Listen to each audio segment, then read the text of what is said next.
Et si je vous disais que dans 30 ans, il y aura plus de plastique dans les océans que de poissons? Que 80% des plastiques utilisés finissent en toutes petites particules irrécupérables dans l'air, dans l'eau et dans la terre? Et que chaque semaine, un humain ingère 5 grammes de microplastiques, l'équivalent d'une carte de crédit. Bonjour et bienvenue dans Plan B, l'économie autrement. Le problème, c'est que le plastique est partout, dans nos vêtements, dans nos emballages, dans nos maisons. La première urgence, c'est de réduire massivement notre consommation. Nous y avons déjà consacré toute une émission. L'autre solution, c'est d'inventer des matériaux alternatifs, des plastiques verts. Certains industriels, comme Greenfib, explorent cette voie, mais est-elle viable? Pas de pétrole, mais des idées. Le Greenfib est né en laboratoire. La recette de ce plastique 2.0, des graines de ricin, du bois ou du roseau, du talc ou des restes de coquilles d'huîtres. Miam, ça se mange? L'idée de départ, c'était qu'on soit aligné écologiquement, donc 100% biosourcé, sans concurrence avec l'alimentation, donc issu de terres non vivrières, et durable, pour qu'on puisse aussi travailler sur les comportements et tous les enjeux de recyclabilité qu'on a derrière.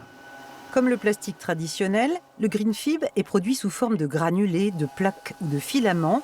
Il peut être injecté dans un moule ou utilisé dans une imprimante 3D. Alors ici, c'est le sécheur, c'est la première étape. C'est ici qu'on sèche les composants de la Greenfib. Les propriétés, c'est les propriétés qu'on a sur le plastique en général, c'est-à-dire que c'est très peu dense, c'est étirable, c'est très solide, c'est imperméable, on peut l'imprimer. Mais on a pu réussir à faire ce plastique-là sans utiliser un polymère d'origine pétrochimique. Ce plastique végétal coûte au bas mot 5 fois plus cher que son cousin pétro-sourcé. Ah, tout de même. Il pourrait bientôt servir d'interrupteur, de gobelet ou de chargeur de téléphone. Bic en fait déjà des stylos, mais les premiers à l'avoir commercialisé, c'est Oxo, une marque de lunettes vendue dans cette boutique mutualiste. Elle coûte 169 €, ce qui reste un tarif équivalent aux autres montures qui peuvent être fabriquées en France également. Par 3 fois, on peut recycler complètement la paire de lunettes pour en refaire une autre. Et ce, sans ajout de matière vierge. Une performance, car pour l'essentiel, les lunettes ne sont pas recyclables. Elles sont jetées ou récupérées par des associations. Mais pour être vraiment efficace, le recyclage doit se penser dès la conception. Quand on a des clients qui veulent introduire une pastille par là pour faire joli, etc., avec une petite vis en métal, nous on dit non tout de suite. Il faut trouver une autre solution. On ne va pas remettre du métal dans de la Greenfib et recomplexifier le système de recyclage.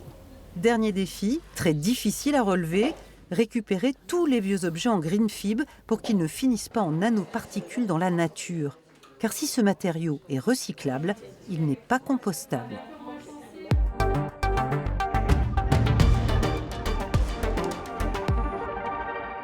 Le plastique biosourcé, c'est la solution ?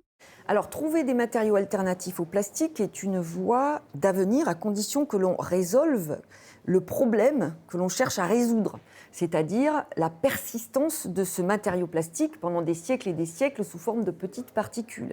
Le plastique biosourcé, il peut être identique au plastique que l'on fabrique à partir de pétrole, c'est-à-dire produire des micros et des nanoparticules pendant des siècles, etc. Quand on les utilise, les plastiques s'usent.